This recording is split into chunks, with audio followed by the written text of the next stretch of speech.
Perfect. So today we're going to be talking about content and creating content for Instagram and aligning it with your audience. So we've a good bit to get through, so I'm going to dive straight in.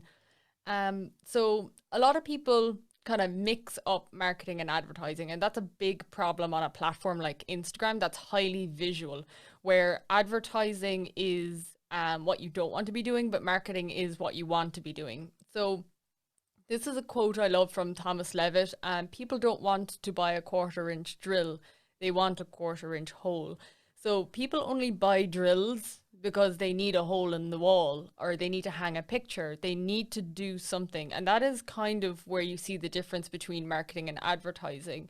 So someone who goes out there and, for example, says, oh, here's, this, unless you're a tradesperson, but here's this amazing drill, here's all the tech specs, no one really cares. Can this make a hole in my wall that won't destroy the wall and hang a picture effectively? Then yes. So you can see that example there.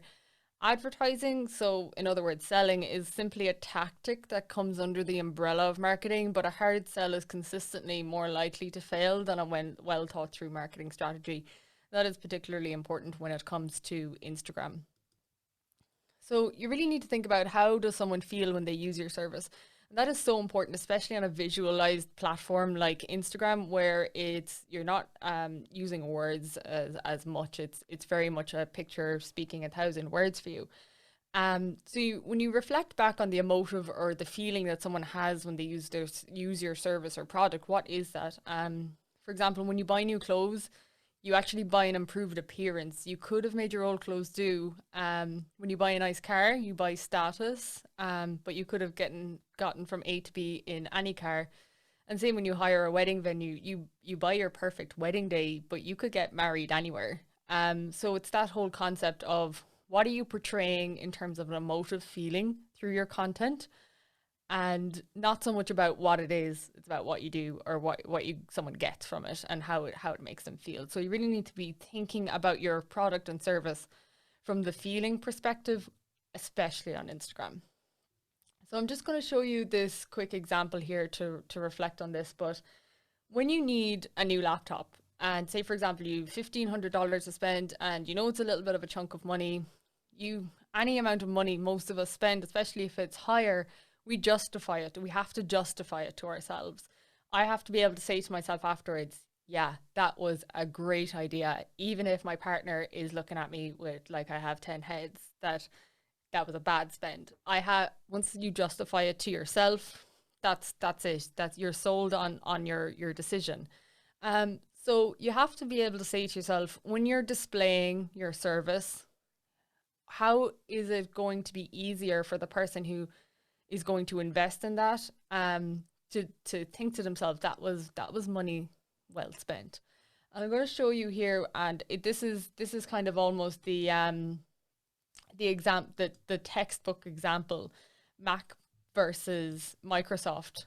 These two laptops, pretty similar in terms of price and performance. In fact, the Microsoft one will likely outperform it if you really dug into the specs of all of this. But if you look at the Surface, they have started stealing things from Apple in terms of making things look a little better. But I mean, they hit you off the bat with the boring jargon. I mean, unless you're in the tech space or marketing industry, you're not going to know anything. What is a 10th gen processor? What is RAM? What is GeoForce graphics? You don't really get much from it, other than you can kind of see a lot of tech specs, configurations.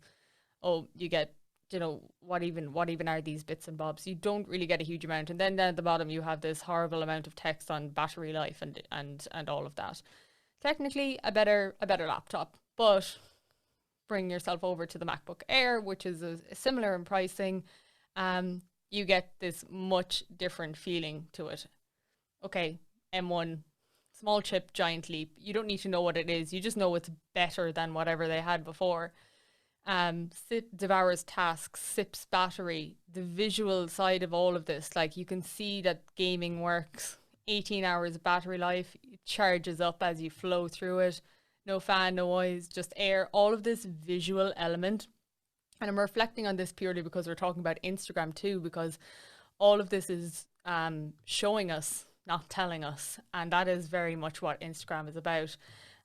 When you look at this, more power wakes instantly. The password elements, all of this is so highly visual. Retina display, lifelike colors. You can see the difference here between the whites. You're being shown what you're getting. If I bought this versus spending the same money on this, I would certainly be able to say to myself, yeah, that was money well spent after buying the Apple version. And it comes down to heavily on their messaging, but also more importantly, the visual element of it is extremely strong in comparison.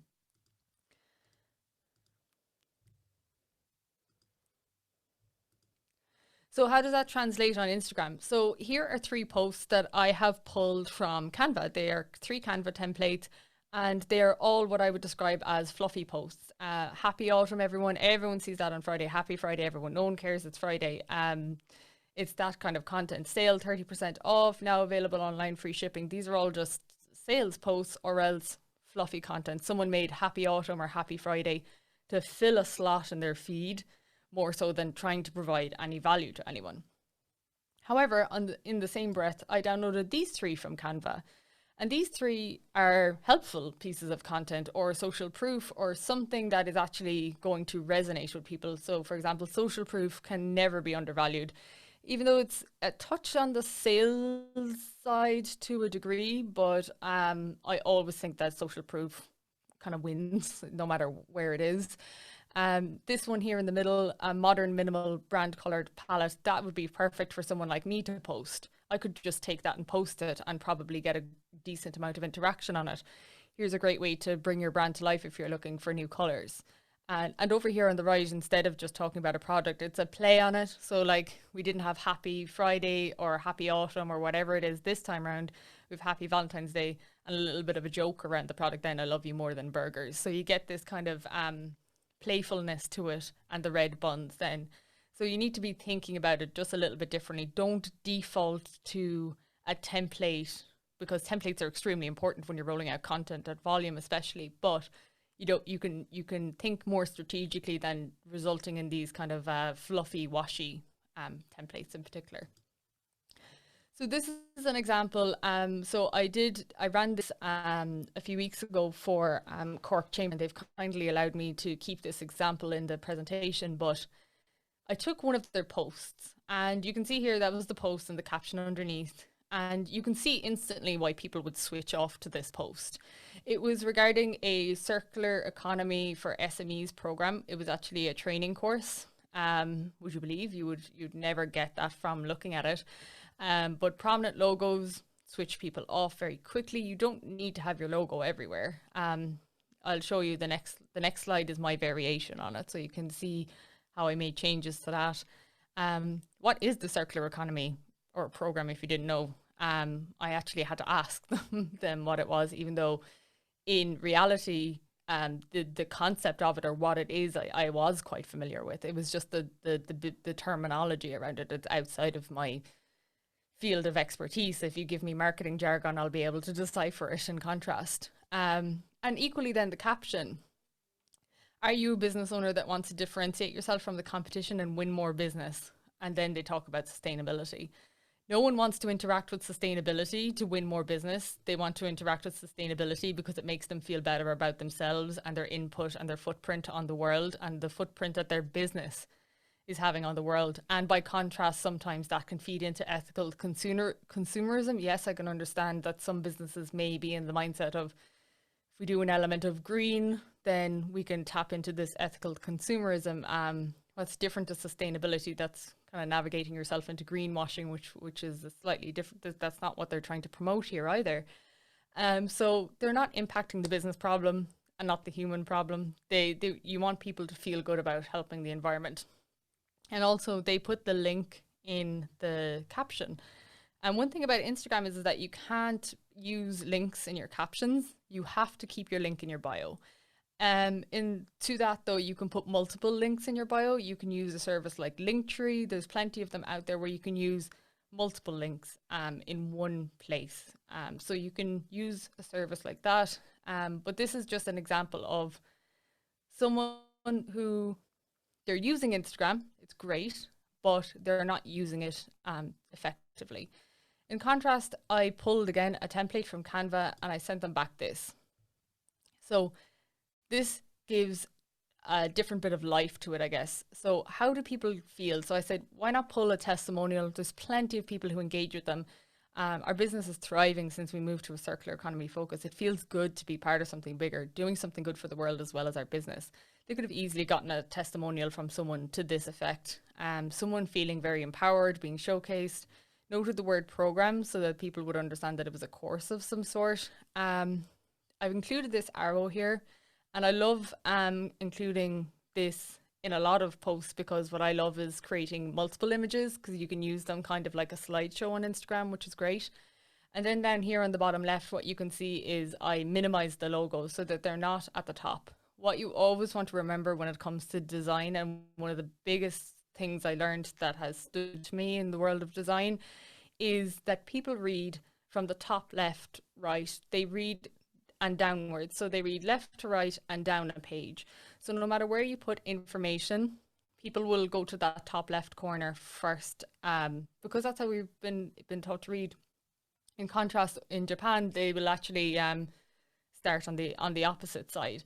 So you want to make sure that whatever you want to kind of hit someone with is in focus on the left. And the other thing as well that's really important is, where possible, try to avoid aligning text to the center. You always want to align content left because we need a point of contact for our eyes to read quickly. When you center text, the left-hand pane, the left line of text moves so much that it's actually more difficult to read at speed. So what you want in this instance is people to be able to consume the information as quickly as possible, because you're trying to get them to stop scrolling and you only have a split second to allow for that. So really take that into consideration when you're looking at creating that. And what you can do is build out templates like these. I call them the time pressure templates that all the team can access. You create these templates that are high pressure, give them to people. If you have a bigger team, they can all feed into them, and you know that they're hitting key points very quickly because the template is structured and built for that. So start thinking about how your service resonates with people on that emotive level. This will be different for different businesses and feeds back into your proxy metrics that we talked about at the beginning in week 1. And also, it's more about the quality of the post than the type of post. So we're going to start talking about the different types of posts now and how they feed into the algorithm. But the algorithm can only bring you so far, no matter what the type of post. Yes, Reels are best for the algorithm right now. It's safe to assume that any of the newest feature on the platform is going to get the preferential treatment when it comes to the algorithm. But always create audience first, algorithm second content. If you're crap at Reels or your audience isn't suited to Reels, you're just going to fall flat and you've wasted a lot of time on content, and you're just losing the momentum with your audience. So you just need to think about that. Don't just hop on Reels because they're algorithm first. Are they audience first for you? And that makes a significant difference when you're thinking about content over time. So here are the different types of posts that you can benefit from or use on Instagram. Carousels are my favorite, so that's why they're at the top of the list. No other reason. So that's when you use multiple images at once, and what you can do is create like a slideshow or a carousel, and they're highly engaging and they feed into the algorithm's dwell time. What dwell time is essentially how much time someone is spending on your post. With a carousel, because someone has to swipe to the next image, that is naturally longer than in other cases. So when you use a carousel, I love to use them for how-to content and top tips, marketing tips and things like that. So as you swipe through them, you'll get more time out of the user if they don't engage. So we know that someone engaging with a post is a good thing, but if they're swiping, it's almost like the next best thing if they haven't engaged with you. Static images then, they're typically less engaging, even though that is what the platform was built on and grew out of, was static images. They are typically less engaging, but they are faster to post. If you're brilliant at static images, and for example, like I have a marketing account that I put out all my marketing content on, but then I have a personal account that I just, like, my own personal hobby of going out and just taking pictures of, you know, the lovely scenery we have here in Ireland and things. Like, it's just static images, but I have pretty good engagement on those as well. So it's suited to that. You have to kind of reflect on if your content is suited to that. When it comes to stories, quick, easy, 24 hours, 15 seconds, great for insights into your business day. They disappear. What I like to tell people about stories is that, one, they're absolutely a brilliant resource for you if you're uncomfortable in front of the camera right now and you're working towards building up your confidence, because they're gone in 24 hours. And secondly, they're short. But thirdly, they're what I would describe as in the moment content. Like, I wouldn't be posting evergreen content in the stories. Evergreen content is for the feed. When you put up content in the feed, you want to think to yourself, if someone scrolled back to this 3 weeks later or 5 years from now, would it kind of make sense? Whereas, even though it's not going to live that long in the feed, but it will live that long in your grid. But in stories, you can use that to be more timely and on the button. Whereas if the post would become irrelevant. When it comes to videos, then videos and IGTV are slightly different. So even though they're both videos, Instagram calls a video if it's less than a minute. And what can happen if your video is less than a minute is that it can be in square format. It can be different in size. Once you hit the 1 minute mark, you are forced into the portrait mode, the exact same sizing as stories. So when you're creating video content, you have to have that timing in your head, because if your video is going to run over that minute, you may need to adjust the structured size of your piece of content. Also, if you go live on Instagram at the moment, once the Instagram live is over, it will give you an IGTV copy of that to post in your feed. So you can get 2 pieces of content for one if you use Instagram Live. When it comes to Reels, algorithm priority, yes. Safe to assume it will be for the foreseeable future at the moment. So it's 15 seconds again, very similar to stories in a sense of the structural size of it and the length of time.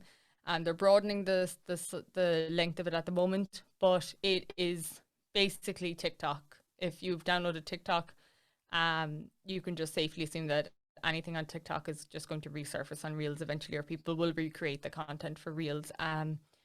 Same way that Instagram stole stories from Snapchat, they've stolen Reels from TikTok. Instagram Lives then, typically lower engagement than people think. Won't be amazing on your first go, absolutely promise you that, and that's okay. You can repurpose it for IGTV after.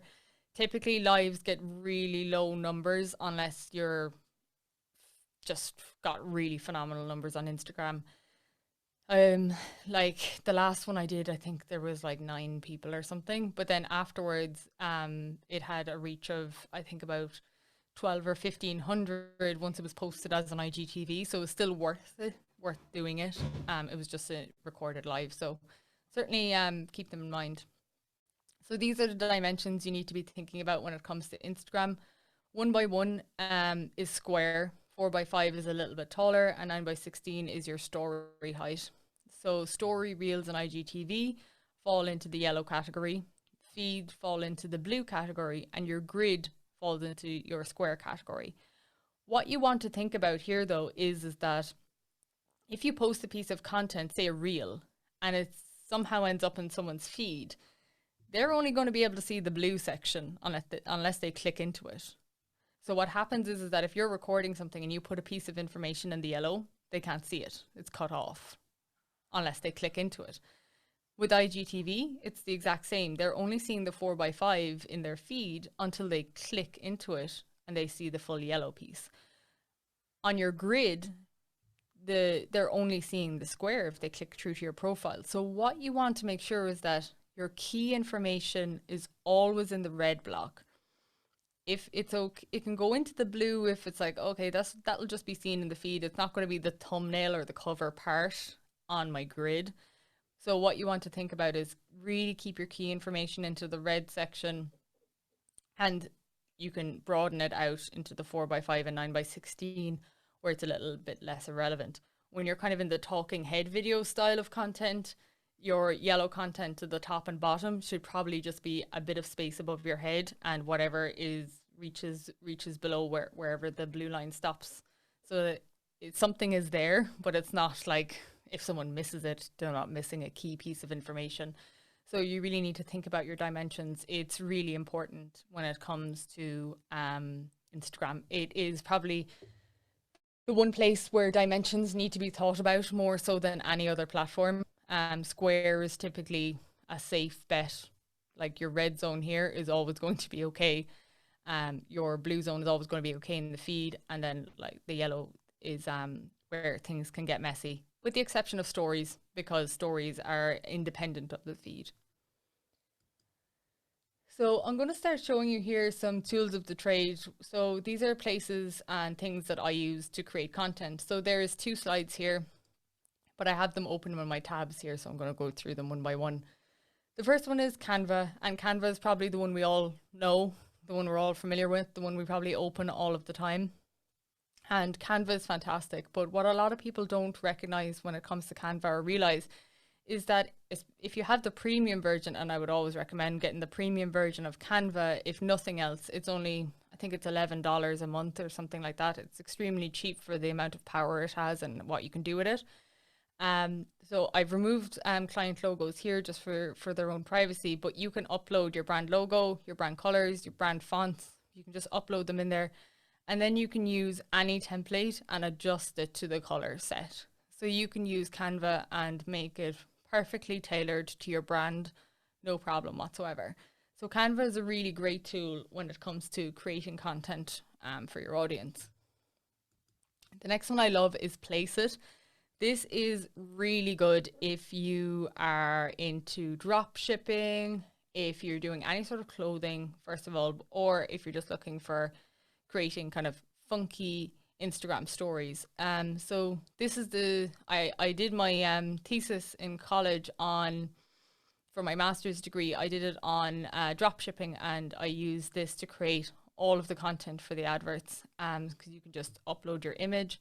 As you can see here, the image just changes on them once you upload it. So you can put your logo on, things like that as well if you really wanted. So it's great for creating content, but you can see here they have mock-ups, so you can put things on phone covers, hats, mugs, sweatshirts, tote bag, whatever you want. You can add whatever image you want to. They also have this design option where you can look at book covers, Instagram posts, Instagram stories. So those 2 would be key here, but also just a flag that you can use it for everything from YouTube templates through to Twitter headers. You can design your logos in here. They have really good video options, and they set the sizing perfectly. I'll just click on Instagram stories here to give you a quick insight into that. So yeah, again, all you do, upload your image and it's automatically dynamic for you. And you can just say your colors were red and white. You could just change your colors to, instead of yellow and blue, to red and white. So you can adapt these to your branding. It's quick and easy way to look slick. The good thing about these is that because they're 15 seconds, you could also in theory download them if you made them snazzy enough, like something like that where it's really in your face and attention grabbing. You could in theory use these for reels as well. When it comes to stock content then, stock content can be expensive, and nobody wants to use free stock content that looks like, happy woman eating salad stock content. Like, no one needs that. But unsplash.com is a fantastic resource. You can see here that it's just really high quality content that you can use and repurpose, and it's copyright free, and it's free. It's a free service that you can use. I really recommend this one for people who are looking for free image content. When it comes then to video content, Pexels.com it's very hard to come across free video content, by the way, but Pexels.com do fantastic free video content. And what you can do with it typically a lot of people would use this for B-roll, which is like a layer to your video if you were looking to add something else in as well as you talking or you doing something. But if you need video content, this is a great resource as well in terms of free videos. Then there's this that I came across recently, and it's just a bit of fun on Instagram more so than anything else. It's called breakoutclips.com. But they have tons of templates here to just create kind of quirkier Instagram content as well that you can make relevant to your business. They also have a really good texting option, so it looks like people are texting back and forth to each other, so you can create story-like content like that. But there's that cracks me up with your man in the seat.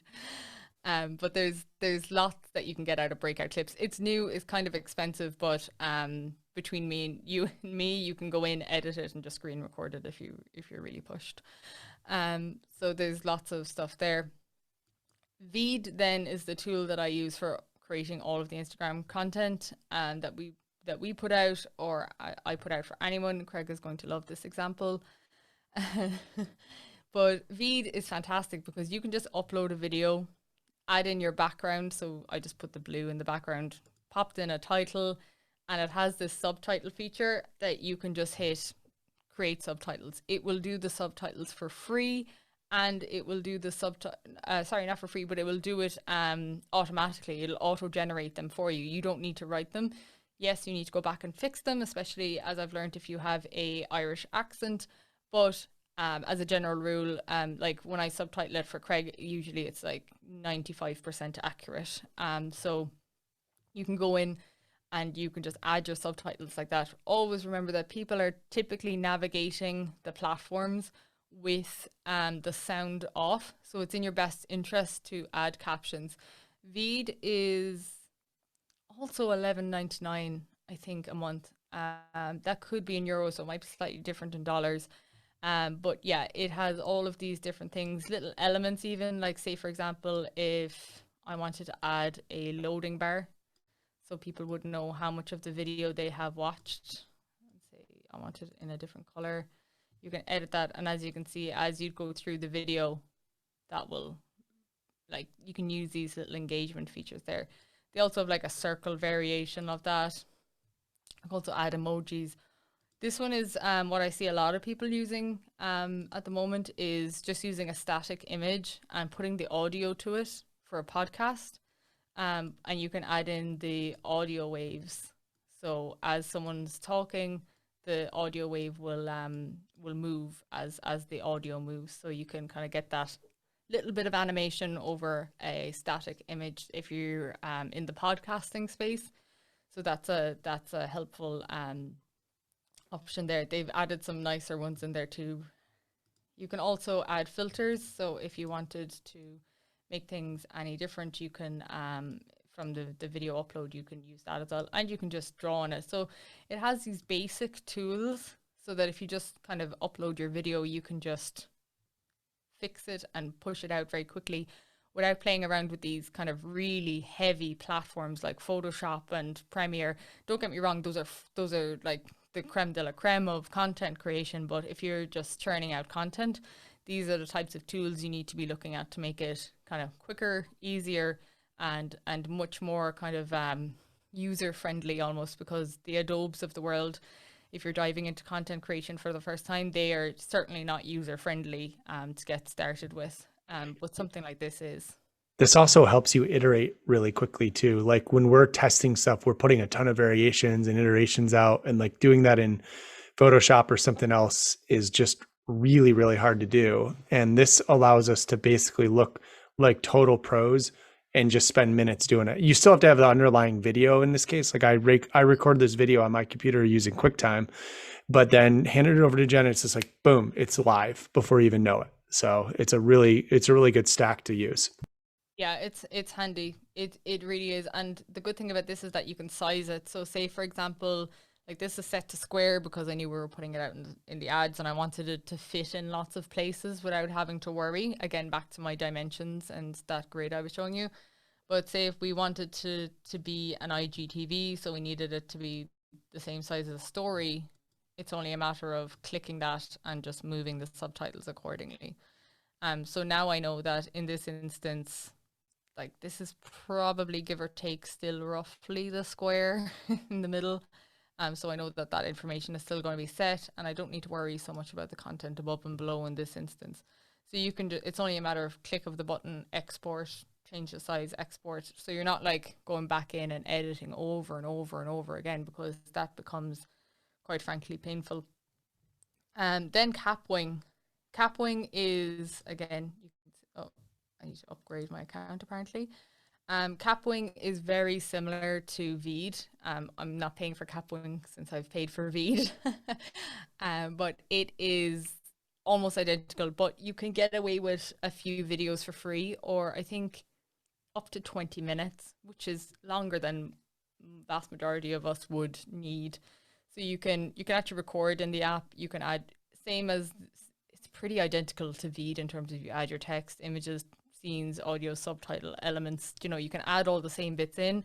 It's a free variation. The reason I don't use it is mostly because I prefer Veed, just the layout and the structure of it and the elements. But this is a great free option to get started with. And then if you like it and you find yourself using it a lot, what you'll find is that Capwing can export in a little bit of lower quality and things like that. Whereas Veed, you'll see here, if I hit export on this, it will give me the HD options. It will give me lots of different options. You know, use Instagram's recommended settings. You get these little extra touches that probably aren't hugely necessary, but as a marketer, I think I notionally think I'm doing better if I click on these settings. So it's just probably just a perspective thing more so than anything else. But I'd still recommend Capwing. I used it for a very long time when the agency I was working in didn't want to pay for video editing software, so it worked perfectly in that scenario. Then this is promo.com. This is largely for when you're creating adverts more so than posts for Instagram. But what I love about it is that it gives you lots of ideas just to be a little bit more funky, because this is kind of salesy content. But if you're kind of in the mindset of salesy content, this will allow you to kind of step back from it and kind of maybe think about it in a more, not comedic way, but just from a different perspective, get a little bit more kind of entertainment into it. So I use this really just to get ideas. If I am talking to a new client, or if I'm talking to someone that I don't know much about their business, I'll often come to promo.com and have a look at maybe whatever industry they're in, say restaurants. I'll have a look at what is going on here, because a lot of advertisers use this. So they're performance adverts at the end of the day. So it's a great resource to just start thinking about content. The first, the initial iteration of any money we spent on paid acquisition for Growth University, even before it was Growth University, was a set of videos I put together using this, because I'm horrendous at creative, and it enabled me to put stuff out there on Facebook and actually get a signal pretty quickly in terms of what messaging was resonating. And then that became part of like the initial landing page, and then started getting initial customers from that. It's a great product. These are really good.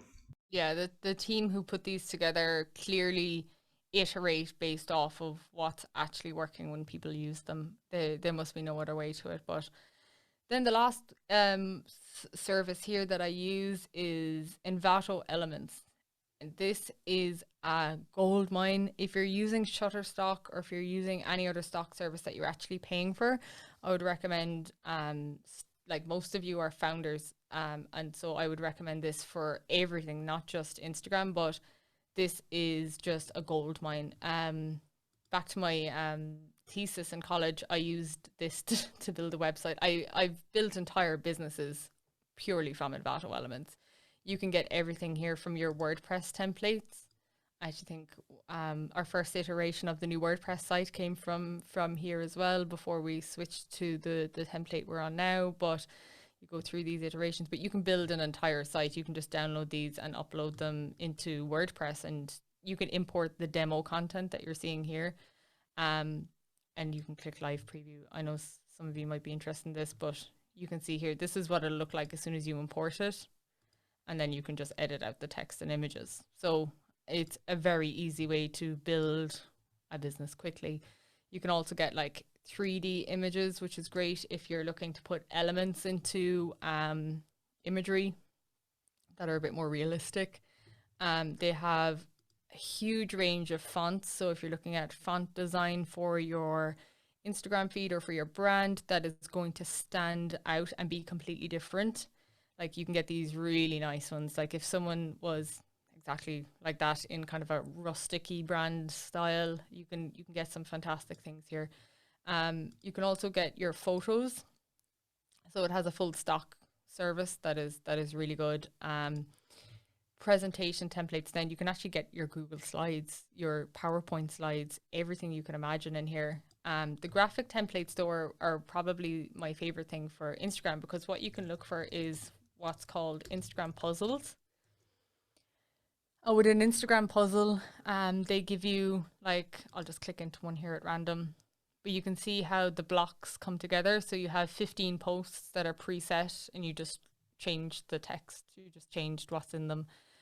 There is a layer of understanding Photoshop to this, but they're already designed for you. It's only a matter of going in and clicking the text and editing it. As you can see here, you can get ones that kind of blend into each other. So on the grid, they look pretty cool. So this is all about just kind of the aesthetic. But in general, if you just wanted an Instagram template, like you can get sets of them. So you can get sets of like 24, sets of 50, sets of 7s, however many you want, and you can adapt them to your brand. So you could be 10 steps ahead with your content looking great. Yes, you have to add in your extra layer of personality and put some time into them, but certainly this is a huge chunk of the time taken out of your day in terms of actually paying a designer or paying someone to do this, because if you got onto me and asked me to do this, I would certainly charge for it. It is something that is like a high skill set to pay for. So it's certainly a good way around it. If you're looking for sound effects for your videos, you can get tons in here. I mean, I think the last thing I looked for was construction sounds, so that's why those are coming up, but they have tons.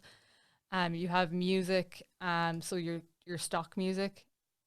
You have video templates. So if you want templates for your Instagram and you want to use a higher end tool like Premiere, you can see over here, you can select which tool you like. So DaVinci Resolve is actually free. There's a free version of it. You can download whatever variation you want. They also have stock video. So if you need B-roll or anything additional there, they also do a lot of this kind of green screen content. So this kid, this woman drinking her coffee, she could be watching or looking at your website on the green screen. It's very easy to overlay these things in. So yeah, I look for a lot of this green screen stuff. That's probably why it's prompting look at more of it to me. But Envato Elements, from agency life through my master's to my thesis, everything I've done over the last 5 or 6 years, I probably couldn't have put out to the same quality without Envato Elements. It's probably the best thing I pay for. And the good thing about Envato Elements is if you pay for Envato Elements, you get all of their other tools free as well, like Placeit by Envato. The Envato suite, like I can't harp on about them enough. I actually think they're the most underrated, highest value service you can use in across marketing. They're just a gold mine of stock. So I'd highly recommend them. The only other things that I've included here that you can look at on the slides afterwards are things like Photoshop, Snapseed. Snapseed is an app you can download to your phone. I particularly like using it because it's great for landscape photography or portrait photography, because you can smoothen skin, you can brighten eyes. You can say if you took a picture at the beach and there was a few people in the way, you can just tap them and they'll remove them. So there's light editing features in Snapseed that you would see in Photoshop, but it's much easier to use and on your device. Videos then, again, the only one I haven't mentioned in the kind of tabs up here is Filmora. That is a piece of software that I've downloaded to my computer. I haven't yet to wrap my head around Premiere, so Filmora is like a dumbed down version of it that I just enjoy. It's easier to use. I'm able to export content out of it very quickly. When it comes to Filmora, it's actually free to download, so I'd recommend downloading it and trying it. And if you hate it, you can just delete it off your computer. But they do a lifetime license for like $80, so it's a cheap enough service to use. Also, Clipomatic is an app I have on my phone. It was €5.49, so I imagine it might be like, it's probably the same in dollars realistically. When they put it in the app store, they probably don't make a huge shift, but it's probably $5 or $6, and you download it, and when you put the camera in front of you and you open the app and you start recording yourself, it automatically subtitles as you're speaking, which is great for story content. If now Instagram have rolled out a subtitling feature in the stories, not everyone has it, at least not everyone here. So you might have it if you open Instagram and try it, but this will allow you to subtitle as you speak. So it's actually quite accurate. I was surprised by it, so I would recommend taking a look at it. Then when it comes to live content, so on Instagram Live at the moment, you can only go live from the platform. I think Yellow Duck have started integrating with it. They're building out options, but at the moment, you see most of the platforms, when you go live in landscape mode, so your phone this way. But on Instagram, you have to go live vertical. You have to go live in portrait. So not many feeds feed into it, but Instagram have announced and are saying that they are writing the relevant code, the relevant information, and putting that together to allow for cross-platform streaming. So I would keep an eye on Yellow Duck and Restream.io, because I think sooner rather than later, one or both of these platforms will allow you to go live on Instagram while you're going live on the other platforms. So you may as well just do it all in one if you're going live at all. So just certainly keep an eye on those. Think smart and save time too. So we're going to be talking next week a lot more about this content. I know today is a little bit of a whirlwind, so next week certainly supports a lot of the kind of tools that we're talking about this week in terms of actually creating content on them. But one thing that you can do to get started in terms of inspiration is if you start saving posts in your remit. So if I went to digital marketing and started saving the posts that I thought were really good, eventually my explore page, and it is at the moment, is it's full of digital marketing content on my work account. So when I go into my work account, it is just, I hit the explore page and it is literally, if I said to myself, I have no idea what to post today, and went to the explore page for 5 minutes, I'd have 10 ideas of what I could do to iterate. It's not really about stealing the content from the explore page. It's about just being like, oh, this is what everyone's talking about right now. What's my take on it? What's my variation? It's not about reinventing the wheel. Just be relevant, and you can use it to just save yourself thinking time. But also, when you start saving relevant top posts that are in the hashtag niches, you're intuitively going to start making better content. You're going to start making content based off the top content. So you're starting at a very good foundation in terms of actually like saving time. And it's amazing the contrast. Like on my work account, it's all digital marketing content on the explore page. On my personal account, if you looked at the explore page, I could nearly guarantee you that it's probably a lot of English Bulldog puppies. And there is just, yeah, it's a different, because I save different content on the two accounts. So you can, it'll flood you instantly with what you want to see. So I'm going to wrap up there for some questions. But this week, I really want you to think about what you have time for, how you can be consistent, and write down maybe 3 formats of content that you could feel yourself being good at and that you could use and stick to, and think about the frequency you can post, but also map it back to your goals and map it back to how your audience feels as well. Can I create image content that that will resonate with my audience, that will also kind of reflect back on how I want to grow as a business or a personal brand? Do I have time to use these tools? Do I have time to learn them? How consistent can you be? Do I need to outsource some of this? Can I take some, for me, I really enjoy learning how to use these tools. So I make time to learn them before I end up going, yeah, that'll be quick and easy to use. So like to Craig's example earlier, when he said that he sent it to me and then it's turned around and done, that's not because the tool is so quick and easy to use. Well, it is quick and easy to use, but also I've had a lot of practice using it. I've used it probably 10 times a week for at least 2 or 3 years. So it comes with practice as well. So you have to be able to say to yourself, if you say to yourself, right, I'm going to start using these tools, I'm going to be able to post twice a day, it's going to be, Instagram is going to be absolutely on fire. What's going to happen realistically is that you're going to get overwhelmed by the tools, you're going to crash, you're not going to be able to get further than 7, 14, 21 days into that. But if you say, I'm going to take some time, learn these tools, I'm going to post twice a week, maybe 3 times a week, and I'm going to learn in between that, that's a much better use of your time and your consistency. So just think about that as well. Amazing. Thank you so much, Jen. Would love to open it up for questions. I know Amit had a question. I don't know if you want to ask that one live. Amit, here we go. Yeah, sure. Sorry, my video's off. Yep. But Jen, thank you so much for this presentation. I wanted to ask you regarding highlights and your experiences of creating highlights around stories. That's one. And secondly, having conversations on Instagram, if that kind of also helps with a lead generation.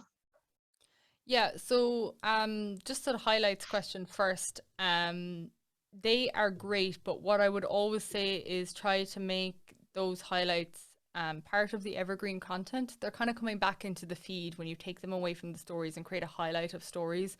The exception to that obviously is like an event or something like that. If you went to my profile like a couple of years ago when I won an award, there's a little highlight there of that. But that's also kind of social proof in a way for me as a business.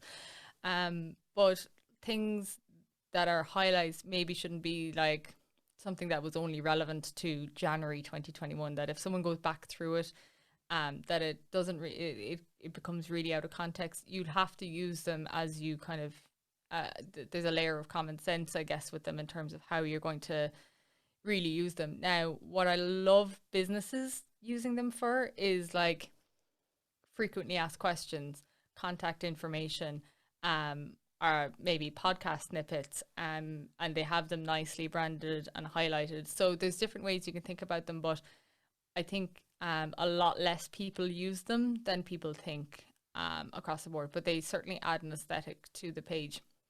When it comes to engagement, it's extremely important for 2 reasons. One is that built into the algorithm, Instagram recognizes someone who is engaging with other people, be it via comments or back and forth conversation in the DMs, as human, more human than an account that isn't doing that.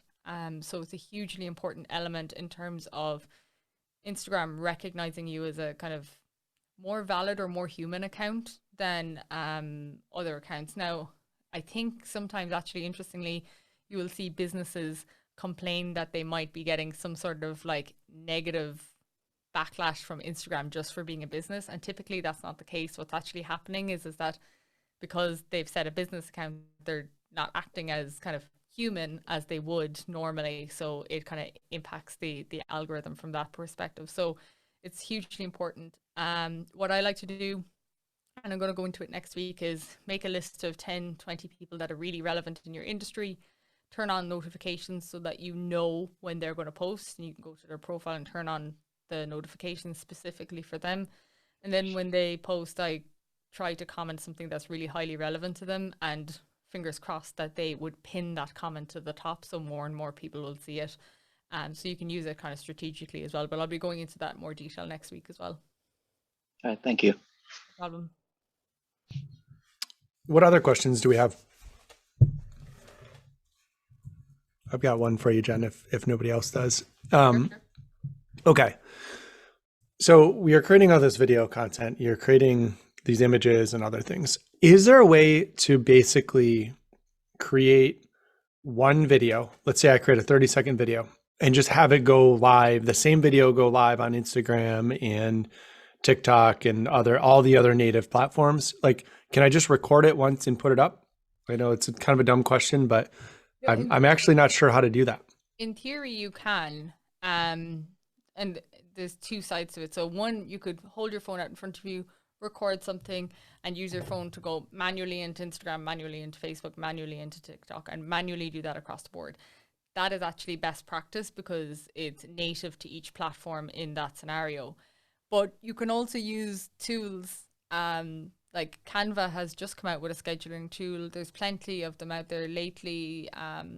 Later, is it Later Media, Planoli, all of these different tools where you can just put it up and say, I want it to go here, here, here, here, and here. The problem is that all of the platforms acknowledge that that is a third-party tool coming into their ecosystem, and you will naturally get a lower amount of reach and engagement on the back of that. But like Facebook Creator Studio, it's perfect to get everything done in one go for both Facebook and Instagram. But there is a manual element that is still really important there because of that issue with third parties.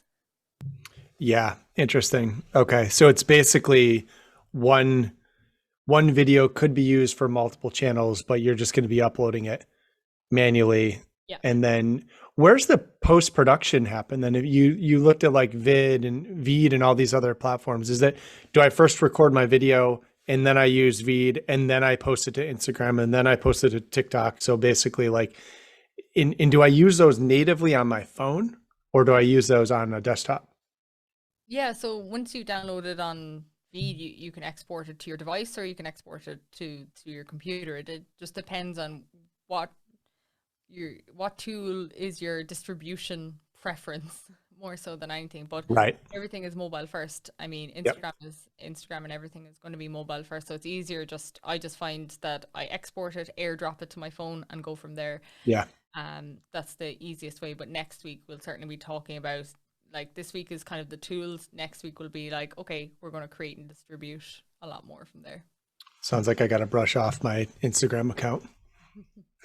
Any other questions from any of the audience?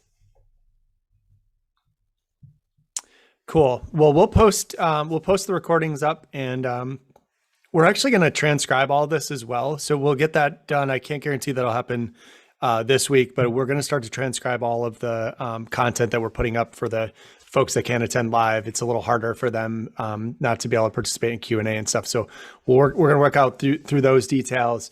And then if anybody's got questions, just, where to reach us on Slack and stuff. But great session, Jen. Thank you so much. I'm looking forward to next week.